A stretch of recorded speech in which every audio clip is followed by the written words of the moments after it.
escucharé, quiero recibir tu palabra fiel. Bueno, buen día para todos. Hoy vamos a continuar con nuestra serie del libro de Juan. Los invito a abrir sus Biblias, allí en el capítulo 1. La porción que vamos a estudiar en el día de hoy es del versículo 14 al 18. Juan, capítulo 1, versículo 14 al 18.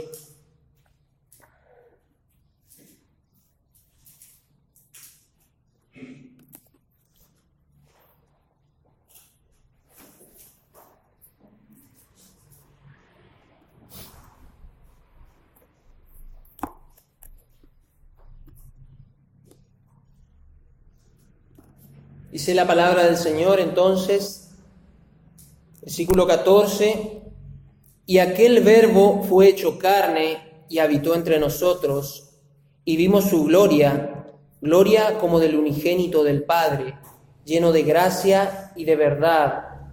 Juan dio testimonio de él y clamó diciendo, este es del que yo decía, el que viene después de mí es antes de mí, porque era primero que yo. Y de su plenitud tomamos todos, y gracia por gracia, porque la ley por Moisés fue dada, mas la gracia y la verdad vinieron por Jesucristo. A Dios nadie le vio jamás, el unigénito Hijo que está en el seno del Padre, Él lo ha dado a conocer. Ahí la versión Reina Valera 1960 varía en algunas pequeñas cositas, pero estamos usando la versión de la Trinitaria, ¿no es cierto?, de la Sociedad Bíblica Trinitaria, la nueva revisión. Y a continuación, antes de comenzar con nuestro sermón, voy a compartirle algunos puntos o ítems sobre los cuales vamos a estructurar este sermón. El primer punto que vamos a ver es el Cristo hecho carne. El segundo punto, la condición de los hombres. Tercero, Cristo, el sustituto perfecto. Cuarto, la gloria del Verbo encarnado. Y quinto y último punto que vamos a ver es la ley, la gracia y la verdad. Hasta aquí Juan nos ha presentado al Verbo, a Cristo, como Dios, como el creador de todo lo que se ve y lo que no se ve, como la luz verdadera en quien está la vida. Mas ahora Juan nos está diciendo que este Verbo, el Cristo, se hizo carne, se hizo hombre, y vino a vivir entre nosotros, a habitar entre nosotros. Este vocablo carne que nosotros vemos aquí en Juan, en el versículo 14, denota la idea o resalta la idea de la naturaleza humana, es decir, piel, carne, hueso. Es decir, Dios literalmente se hizo humano. Descendió a este mundo al estrado de sus pies. Pero ahora bien, podríamos preguntarnos, ¿por qué Dios, siendo eterno, todopoderoso, creador de todo lo que se ve y lo que no se ve, se hizo una de sus criaturas finitas? Es una de las preguntas que podríamos hacernos. Filipenses capítulo 2, versículos 6 al 8 nos dice, quien siendo en forma de Dios, no tuvo por usurpación ser igual a Dios. Sin embargo, se despojó a sí mismo tomando forma de siervo, hecho semejante a los hombres, y hallado en la condición de hombre, se humilló a sí mismo, haciéndose obediente hasta la muerte y muerte de cruz. ¿Por qué Dios se hizo semejante a un hombre con una naturaleza débil como es la nuestra? ¿Por qué se despojó a sí mismo? ¿Por qué vino a vivir, a habitar entre nosotros? En donde sabemos sufrió el oprobio, hambre, insultos, cuando lo único que Él merece siendo Dios es toda la honra. ¿Por qué bajó a ser pisoteado, escupido e insultado por sus propias creaciones, cuando lo único que merece, siendo Dios, es ser exaltado? ¿Por qué descendió y se sometió bajo la ley, siendo obediente hasta la muerte, y una muerte de cruz? ¿Por qué? ¿Por qué semejante a una criatura finita y débil que es contada como nada delante de Él? Isaías 40 nos dice en el versículo 15: las naciones les son como gota de agua que cae del cubo, y como menudo polvo en las balanzas les son estimadas. He aquí que hace desaparecer las islas como polvo. ¿Cuál fue la importancia de la venida de Cristo a este mundo, mis hermanos? La importancia de la encarnación del Verbo. Y hemos visto que el mundo evidentemente no entendió su venida. Habíamos estudiado la vez pasada, hace 2 domingos, que a los suyos vino y los suyos no le recibieron. Evidentemente ellos no entendían la venida de Cristo. Esperaban quizás a otro Cristo. Algunos, incluso siendo maestros de la ley, no pudieron ver en las Escrituras, en el Antiguo Testamento, la venida del Hijo de Dios.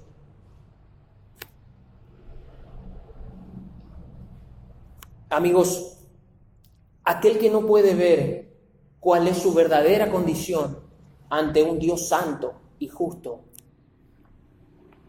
no puede entender la encarnación de Cristo. Voy a repetir esto. Aquel que no puede ver cuál es su verdadera condición delante de un Dios santo y justo, no puede entender la encarnación de Cristo.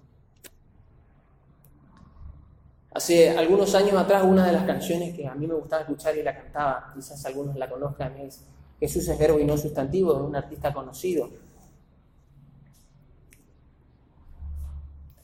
Me gustaba esta canción, yo no conocía el Evangelio.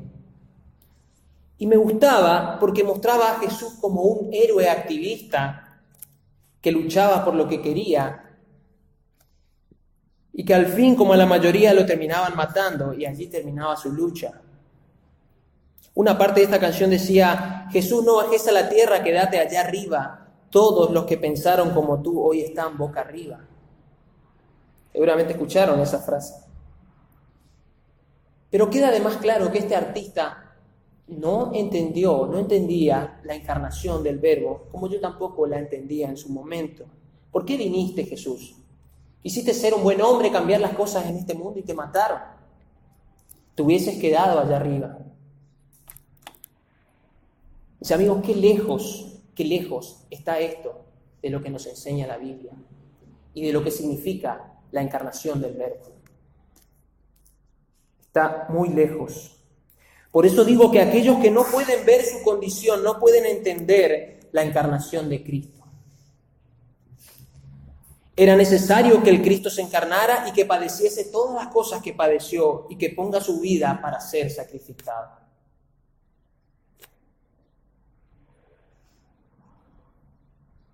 Vamos a verlo desde otra perspectiva. ¿Acaso no nos enseña la Biblia allí en Romanos 3 que no hay justo, no hay ni siquiera uno, no hay quien busque a Dios, no hay quien haga lo bueno? Todos se desviaron. ¿No nos dice Eclesiastés 7, versículo 20, ciertamente no hay hombre justo en la tierra que haga el bien y nunca peque? ¿No nos enseñan las Escrituras que estamos muertos en nuestros delitos y pecados? Veamos Efesios 2. Santiago, capítulo 2, versículo 10, ¿no nos dice que cualquiera que guardare toda la ley, pero ofendiera en uno de los puntos, se hace culpable de todos los puntos, de toda la ley?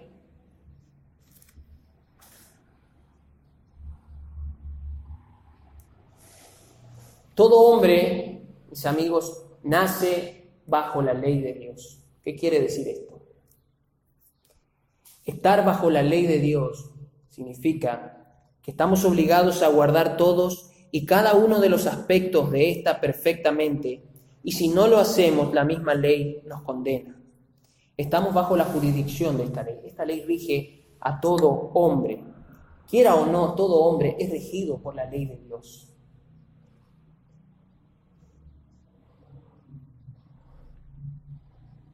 Nosotros como hombres sociales que somos, vivimos en una sociedad, hacemos leyes para regir nuestra convivencia. Y toda ley la construimos sobre un principio básico del que es que no se puede alegar el desconocimiento de la ley. Nosotros no sabemos la cantidad de leyes que se sancionan y cada vez son más, parece que tenemos más leyes cada vez. Pero si no la cumplimos, debemos pagar por ello. Y no podemos alegar frente a tribunales que nosotros no conocíamos esa ley y por eso no la pudimos cumplir. La ignorancia no nos exime del cumplimiento de la ley. Esa ignorancia no sirve de excusa para no cumplirla, porque rige una presunción de que todos conocemos la ley. La ley de Dios, esa ley perfecta, ley sobre toda ley, ley suprema, rige a todo hombre.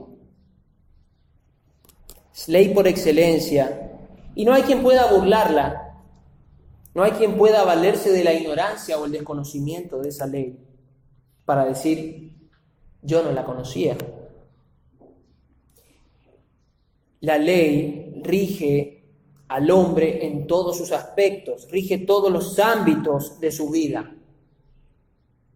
Esta misma ley condena al pecador. ¿Qué es el pecado? Si decimos que no hay justo ni aun uno, todo hombre peca, ¿qué es el pecado? Y Primera de Juan, capítulo 3, versículo 4, nos da una definición de lo que es, de una manera muy concisa y precisa. Primera de Juan, capítulo 3, versículo 4, nos enseña que el pecado es la transgresión de la ley de Dios. El pecado es la transgresión de la ley de Dios. Ahora, ¿cuál es la consecuencia de transgredir la ley de Dios? Romanos 6, la muerte. La paga del pecado es la muerte eterna, la condenación. Ahora bien, veamos lo siguiente. En base a lo que venimos diciendo, el hombre no puede agradar a Dios. No puede hacerlo por sus propios medios. No puede cumplir su ley perfectamente como Dios demanda. Y dijimos que no hay quien no peque. Y quien peca en una pequeña cosa se hace culpable de toda la ley. La vara de la justicia de Dios es distinta a la nuestra. La forma en la que nosotros medimos la justicia es distinta a la forma y es distinta a la justicia de Dios. Nuestras mejores obras de justicia que podemos llevar ante Dios. Ustedes me podrán decir mejor Isaías 64, recordarán como qué son. Son como trapo inmundo, trapo sucio. Esa es la mejor obra que el hombre puede presentar ante Dios. Dios toma la mejor obra de justicia del hombre como algo así. El Señor Jesucristo dice, gloria de los hombres, yo no recibo.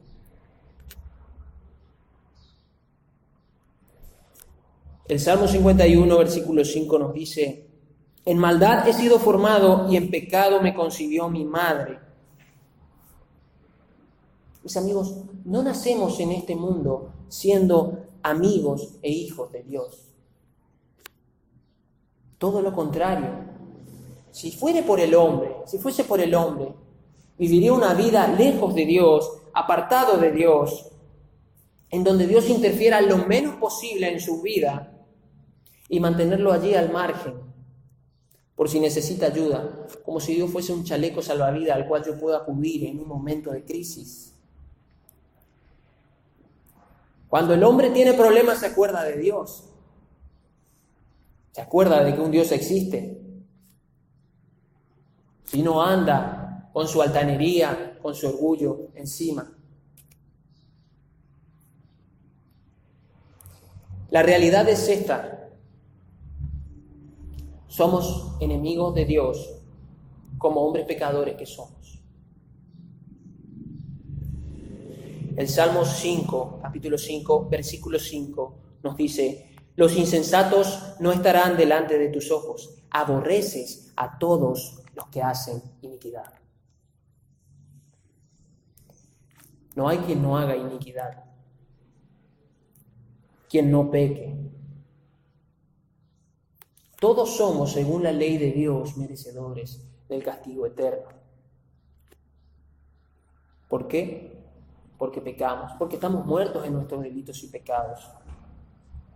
Y no podemos agradar a Dios, y tampoco queremos hacerlo, salvo que nos fuese dado de Él. Mis amigos, esta es nuestra verdadera condición delante del único y verdadero Dios, el Dios que nos revela las Sagradas Escrituras. Culpables, merecedores de la condena. No somos hijos inocentes de Dios. Él no es nuestro papucho al cual podemos llamar el barba. Es una falta de respeto.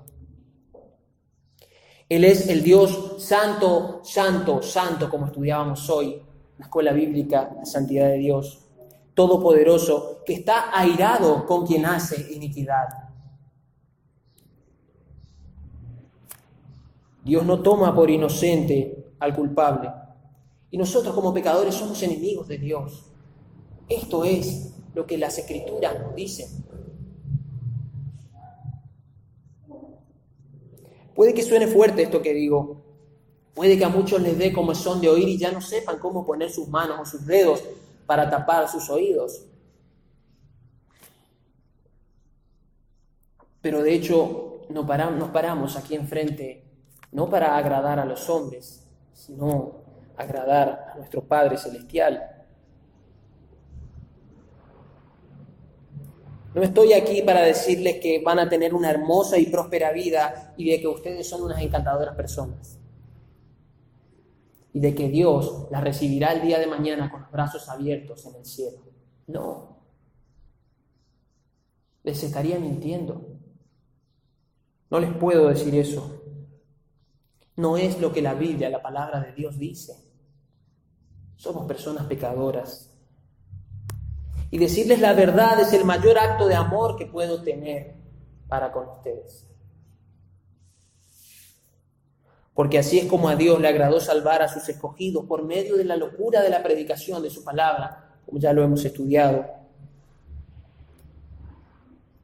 No buscando agradar a los hombres, sino a Dios, quien nos encomendó predicar su palabra, quien nos encomendó el ministerio de la reconciliación.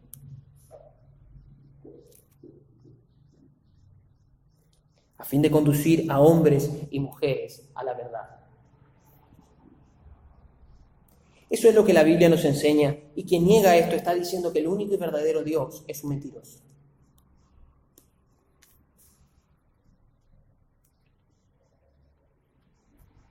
Vamos a ver otro punto.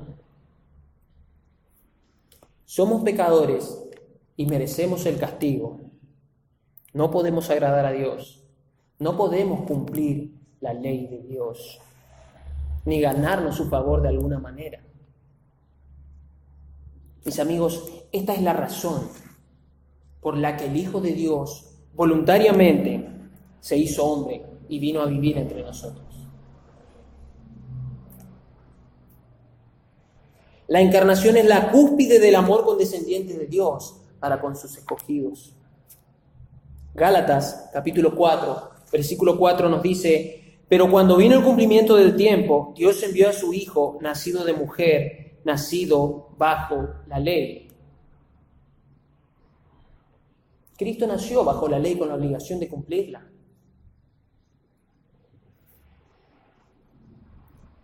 Mateo capítulo 5, versículos 17 al 18. Nos dice el Señor: no penséis que he venido para abrogar la ley o los profetas. No he venido para abrogar, sino para cumplir. Porque de cierto os digo, hasta que pase el cielo y la tierra, ni una jota ni una tilde pasará de la ley hasta que todo suceda. Cristo vino al mundo para cumplir la ley de Dios. Evidentemente no vino para abrogarla, o no vino para darnos una nueva ley. La misma ley que nosotros pecadores no pudimos y no podemos cumplir, Cristo la cumplió perfectamente. Pablo le dijo a Timoteo allí en la primera epístola que le escribió, que Jesús vino a salvar pecadores. Jesús vino a salvar pecadores. El Señor nos dice allí en Marcos capítulo 10, versículo 45, que Él no vino a ser servido, sino para servir y dar su vida en rescate por muchos. En Romanos capítulo 5, versículo 12, en donde se nos habla de la representación federal que tenemos en Adán, leemos, por tanto, así como el pecado entró en el mundo por un hombre y por el pecado la muerte, también así la muerte pasó a todos los hombres por cuanto todos pecaron. Pero hay un mejor y un verdadero Adán en quien los hombres son representados, y es Cristo. Porque así como por la desobediencia de un hombre, nos dice el versículo 19 de ese capítulo 5, los muchos fueron constituidos pecadores, así también por la obediencia de uno, los muchos serán constituidos justos. Por la desobediencia de uno, los muchos fueron constituidos pecadores. Así también, por la obediencia de uno, los muchos serán constituidos justos. Cristo cumplió la ley perfectamente por nosotros. Él no pecó jamás. Pero nosotros como pecadores, según la ley, debíamos morir. La paga de nuestro pecado es la muerte, como Romanos 6 nos dice. La muerte eterna. Pero Él vino a poner su vida por sus escogidos. Él vino a salvar. Como cordero libre de manchas, Dios aceptó su sacrificio. Por ello lo resucitó al tercer día, venciendo sobre la muerte. Mis amigos, la justicia perfecta de Dios es inflexible. Exige derramar su santa ira sobre los culpables. Él simplemente no podía perdonar o dejar pasar por arriba nuestras faltas. Porque de lo contrario, su justicia santa dejaría de ser perfecta. Él estaría faltando a su propia palabra. Alguien tenía que pagar por el pecador. Alguien debía morir por el hombre y debía ser otro hombre, Cristo hombre, ocupando el lugar de este. No un animal. Dios no envió un ángel, no envió un querubín, envió a su Hijo nacido de mujer, nacido bajo la ley, hecho carne, hecho hombre. ¿Entienden la humillación de Cristo? La humillación de Dios y el incondicional sacrificio en un infinito acto de amor.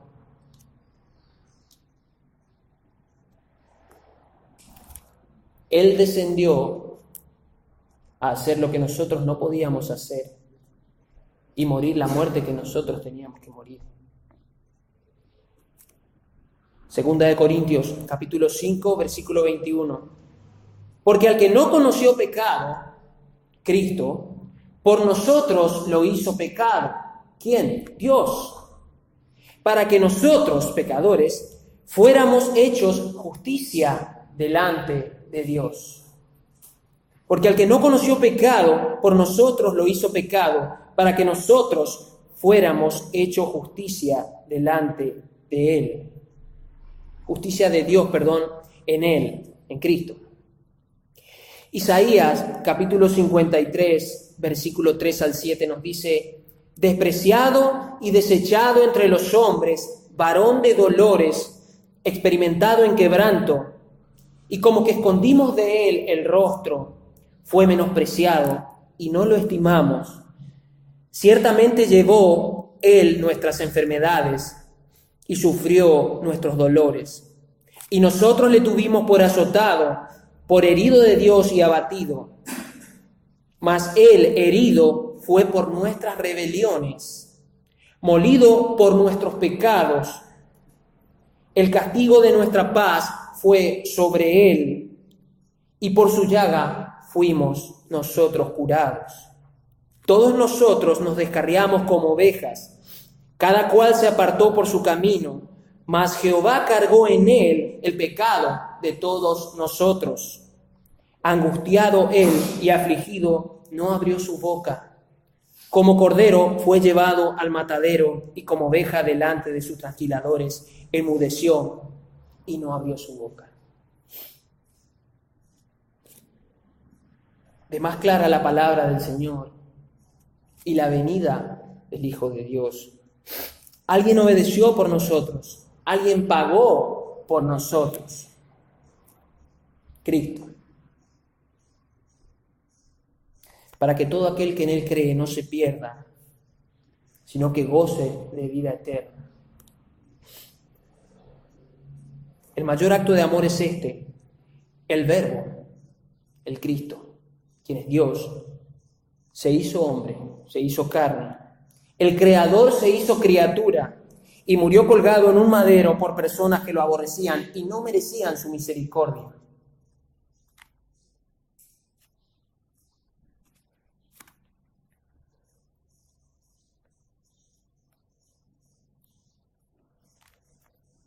Porque esa es la condición del hombre perdido, aborrecedor de Dios por naturaleza. Nosotros no lo amamos porque es algo que nazca de nosotros, sino que lo amamos porque Él nos amó primero. Él es quien nos escogió en Cristo desde antes de que el mundo fuese. Él nos lleva hacia Cristo. Él nos regenera, nos da un corazón nuevo. Él cambia nuestra voluntad. Él es quien nos santifica, nos aparta para Él día tras día.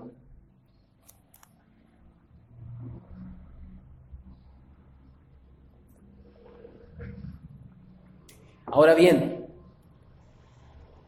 resaltemos algo importante. Ya lo hemos dicho en estudios anteriores, pero no está mal recordarlo. Cristo nunca dejó de ser Dios al hacerse hombre. Cristo es 100% Dios y 100% hombre. De otra manera, no hubiese podido hablar con la autoridad con la que habló, hacer las cosas con la autoridad como lo hizo y llevar a cabo la obra que hizo. La Biblia es bien clara: la salvación es de Jehová, la salvación es de Dios. Colosenses 2:9, capítulo 2, versículo 9 nos dice: porque en Él habita corporalmente toda la plenitud de la divinidad. En Él habita corporalmente toda la plenitud de la divinidad. El versículo 14 continúa diciéndonos: y vimos su gloria. Prestemos atención a esto. Dios se hizo hombre y vivió entre nosotros. Quienes estaban con Él vieron con sus propios ojos, fueron testigos oculares de la majestad, del esplendor, de su deidad, de su belleza. Y no una belleza humana, sino una belleza que emana del perfecto carácter de Dios.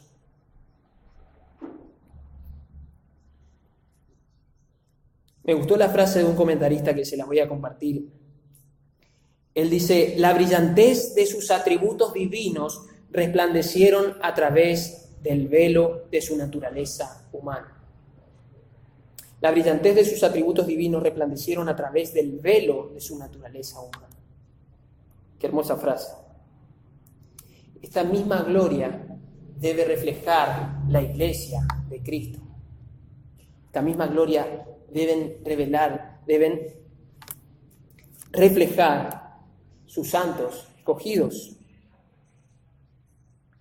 Una pregunta que como iglesia podríamos hacernos: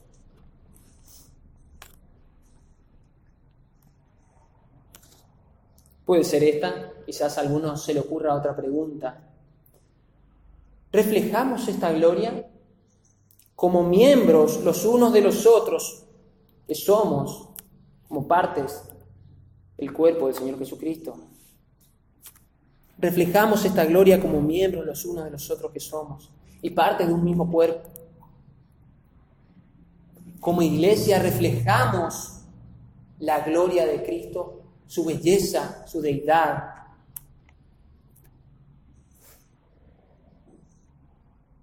Reflejamos esa majestad. Vimos su gloria, gloria como del unigénito, del Padre. Jesucristo señala repetidas veces que vino de Dios Padre, la primera persona de la Sagrada Trinidad. Pero no como si hubiese sido creado por Dios. Esto ya lo dijimos cuando comenzamos nuestro estudio de Juan, pero no está de más repetirlo. Sabemos que a nosotros necesitamos que se nos repitan una y otra vez las cosas, pero no como si hubiese sido creado por Dios, porque hemos visto que Él estaba con Dios desde antes de que el mundo fuese. Él es Dios. Juan capítulo 17, versículo 5, es un claro ejemplo de ello. El Señor dice: ahora pues, Padre, glorifícame tú a tu lado mismo con aquella gloria que tuve contigo antes que el mundo fuera. Glorifícame tú a tu lado mismo con aquella gloria que tuve contigo antes que el mundo fuera. Capítulo 17, versículo 5. Que además hemos visto que Cristo es Dios. Romanos 9, versículo 5 también lo resalta. Y si es Dios, no puede ser creado. Él es el principio y el fin de todas las cosas. Dios no tiene principio y no tiene fin. Él es el alfa y la omega. Dios Padre lo envió a este mundo para ser sacrificado en rescate por sus escogidos, y Él voluntariamente lo aceptó. Seguimos repasando lo mismo. Es lo que venimos viendo. Esto ocurre en la eternidad pasada, cuando el Dios Trino hace un pacto consigo mismo, al que conocemos como el pacto de redención.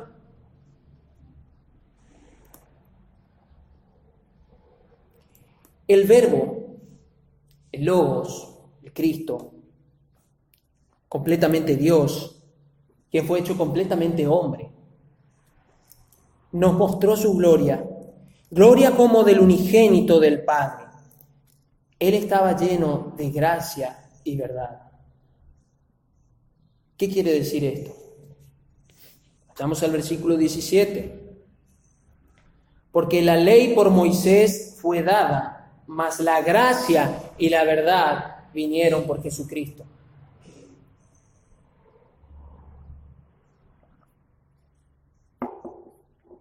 Vamos a volver a la ley de Dios. Dios nos dio su ley por medio de Moisés, que conocemos como el pacto mosaico en el Antiguo Testamento. Lo vemos allí.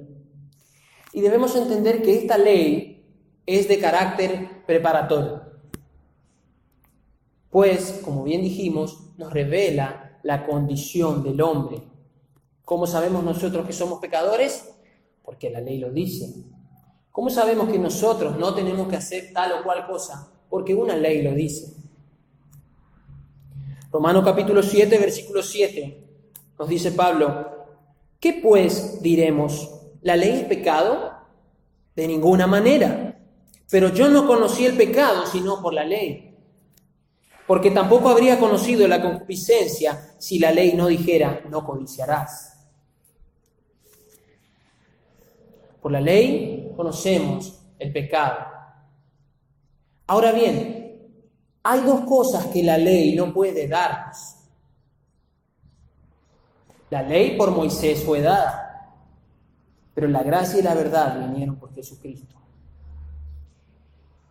Una de las cosas que la ley no puede darnos es gracia para perdonar pecadores, este regalo inmerecido que es la salvación. Esta salvación es de Dios por medio de la obra redentora de Cristo en la cruz del Calvario. Romanos capítulo 5, versículo 20. Mas la ley entró para que el pecado abundara, pero cuando el pecado abundó, sobreabundó la gracia. De la plenitud del Hijo de Dios tomamos todos. Gracia sobre gracia. Tomamos esa salvación gratuitamente. Él es el único que puede quitar nuestros pecados y hacernos justos delante de Dios. No hay otra justicia, solo la de Cristo. Y la segunda cosa es verdad. Hoy cantábamos el himno número 5, si mal no recuerdo. Él es la verdad. ¿Esta verdad qué es? Esto es la realidad a la cual señalaban todos los tipos del Antiguo Testamento. Todos esos tipos que apuntaban a Cristo, que apuntaban a su venida. Todo apuntaba a la venida del Mesías. Él dijo: yo soy el camino, yo soy la verdad y yo soy la vida eterna. Nadie viene al Padre sino por mí. Estas dos cosas vinieron por medio de Cristo. La ley fue dada para conocimiento del pecado, pero la salvación vino por medio de Jesucristo. En el libro de Hechos encontramos en el capítulo 4, en el versículo 12, nada más claro que esto. Y nos dice: en ningún otro hay salvación, porque no hay otro nombre bajo el cielo dado a los hombres en que podamos ser salvos. No hay otro nombre bajo el cielo dado a los hombres en que podamos ser salvos. Creo que algunos ya conocen de memoria este versículo. Solo Cristo. Él nos ha dado a conocer al Padre, a quien nadie vio jamás, como Juan nos está diciendo aquí. Pues solo nos puede ser revelada la persona de Dios y su perfecto carácter por medio de aquel que ha venido de Dios. Como el capítulo 6 de Juan, versículo 46, nos dice: solamente Cristo quien ha venido del Padre. Él nos ha dado a conocer al Padre. Y este es de quien Juan el Bautista daba testimonio, de Cristo, el Salvador de los hombres.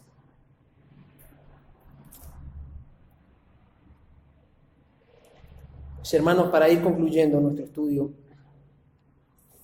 quiero invitarlos a una reflexión profunda de estos temas, que a veces los tenemos muy por arriba. Y quiero decirte que si hoy estás aquí sin Cristo, mi amigo, o es la primera vez que escuchas de Él,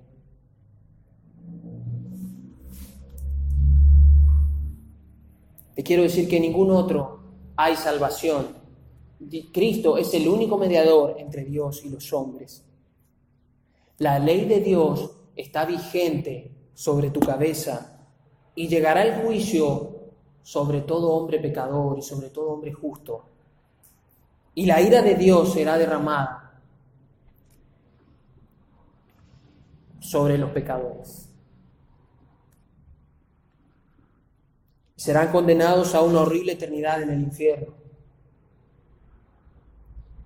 Pero ninguna condenación hay para aquellos que están en Cristo. Porque Él ya pagó, como hemos visto. Lo hizo una vez y para siempre, y fue suficiente para Dios. Él satisfizo la justicia de Dios. Quienes creen no están bajo la ira, sino bajo la gracia que todo lo cubre.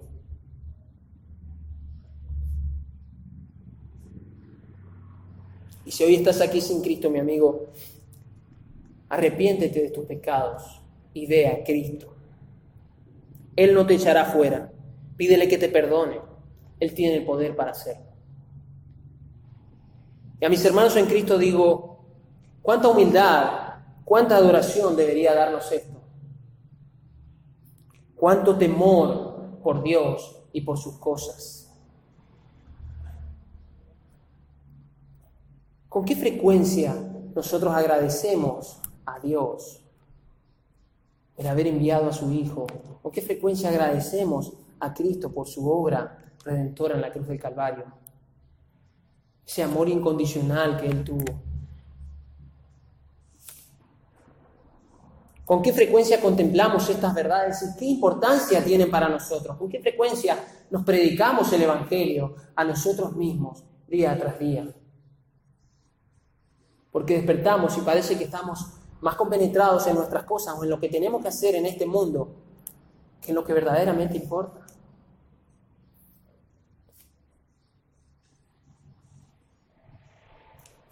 ¿Con qué frecuencia nos predicamos a nosotros mismos y con qué frecuencia predicamos a los demás? Les voy a decir algo. Si Cristo fuese todo en nuestras vidas, nuestra boca estaría llena de la palabra de Dios, estaría llena de la palabra de Dios. Y no podríamos sino hablar de sus cosas. Cuando uno quiere algo, o cuando uno está deseoso de algo, todo el día habla de eso y revela lo que hay en su corazón. ¿Con qué frecuencia nosotros hablamos de las cosas de Dios y compartimos estas hermosas palabras? Las palabras más hermosas que podemos escuchar. Esta buena noticia de que el reino de Dios se ha acercado y que tenemos paz para con Dios por medio de la persona de Jesucristo. Vamos a orar. Amado Padre Celestial, gracias Señor por tu palabra compartida en esta mañana. Gracias Padre por tu provisión, por alimentarnos con ella, Señor. Este nutritivo alimento que das a nuestras vidas, porque no solo de pan vivirá el hombre, Señor, sino de toda palabra que provenga de tu boca. Señor, queremos encomendarnos a ti, encomendar este hermoso y santo día en tus santas manos, Padre, apartado para ti, para meditar en tus cosas. Gracias, Señor. En el nombre de Jesucristo, nuestro amado Señor, nuestro Rey, nuestro sacerdote, nuestro abogado, Señor, te pedimos estas cosas. Amén.